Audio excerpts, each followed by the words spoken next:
قران السعدین کا لفظ استعمال ہوتا ہے، قرینہ اور قرائن جو ہے اسی سے الفاظ۔ امام فرا کی رائے یہ ہے کہ قرن سے یہ قرآن بنا ہے، اس لیے کہ اس میں بھی اللہ تعالیٰ کی آیات جمع ہو گئی۔ اسی طرح قرأ، قاف را اور حمزہ، اس قرأت کا مصدر بھی بن جاتا ہے، جیسے رجحان، را جیم ہے، رجح سے رجحان، غفران، غفرانک ربنا، پروردگار ہم تیری مغفرت کے خواستگار ہیں۔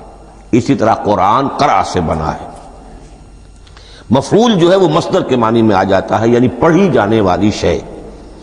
اور ایک قرأ آتا ہے عربی زبان میں، قرأت الماء فی الحوض، میں نے پانی جمع کر لیا حوض کے اندر، بارش ہوئی میں نے کچھ پانی حوض میں جمع کر لیا، قرأت الماء فی الحوض۔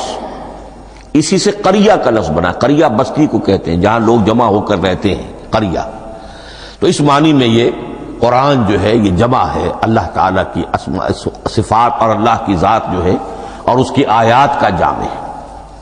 یہ ہے لفظ قرآن کی بحث۔ اگلی بحث اور بڑی اہم ہے اور دلچسپ ہے، قرآن کا اسلوب کلام کس کیٹیگری میں فال کرتا ہے؟ قرآن کیا ہے؟ ایک شے کی تو سختی سے نفی کی اللہ نے، یہ شعر نہیں ہے، وما علمناہ الشعر وما ينبغی لہ، سورہ یاسین۔ ہم نے شعر تو انہیں سکھایا ہی نہیں، محمد الرسول اللہ کو صلی اللہ علیہ وسلم، اور وہ شعر ان کے شایان شان بھی نہیں ہے۔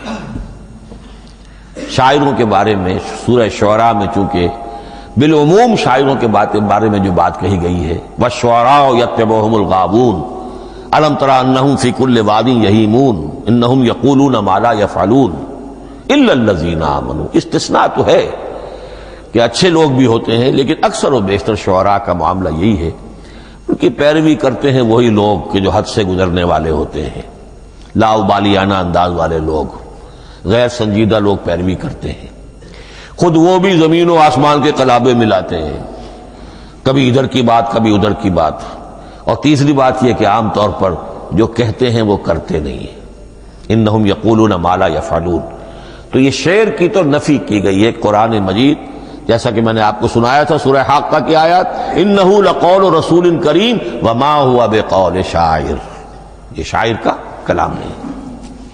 البتہ ایک بات نوٹ کیجئے، جسے آزاد شاعری، آزاد نظم کہا جاتا ہے، وہ میرا گمان یہ ہے، میں نے چونکہ ان چیزوں کا کوئی تحقیقی مطالعہ نہیں کیا ہے، کہ شاید وہ ہے ہی قرآن سے ماخوذ آزاد شاعری۔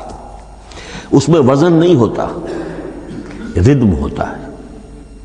آزاد شاعری کے اندر ایک ردم ہوتا ہے، وزن نہیں ہے، ایک مصرع اتنا سا ایک بڑا لمبا چوڑا، لیکن ردم رہے گا۔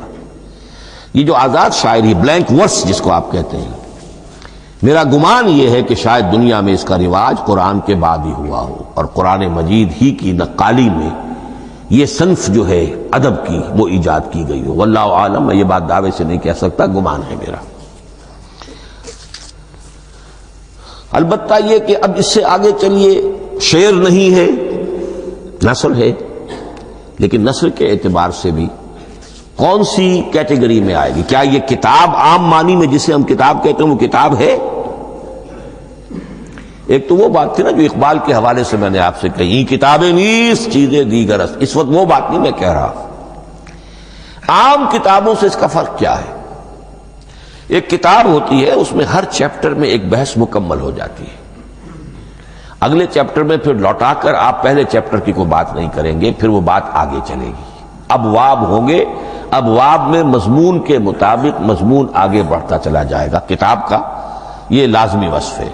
قرآن مجید اس معنی میں کتاب نہیں ہے، اس میں قصہ آدم و ابلیس 7 جگہ آ رہا ہے، بار بار آ رہا ہے، سورہ بقرہ میں، سورہ اعراف میں، سورہ ہجر میں، سورہ بنی اسرائیل میں، سورہ کہف میں، پھر سورہ طٰہٰ میں، چلتے جائیے، سورہ صاد میں حضرت موسیٰ علیہ السلام کا قصہ کتنی مرتبہ آ رہا ہے۔ تو قرآن مجید اس کتاب کی کیٹیگری، اس کی ڈیفینیشن پر پورا نہیں اترتا۔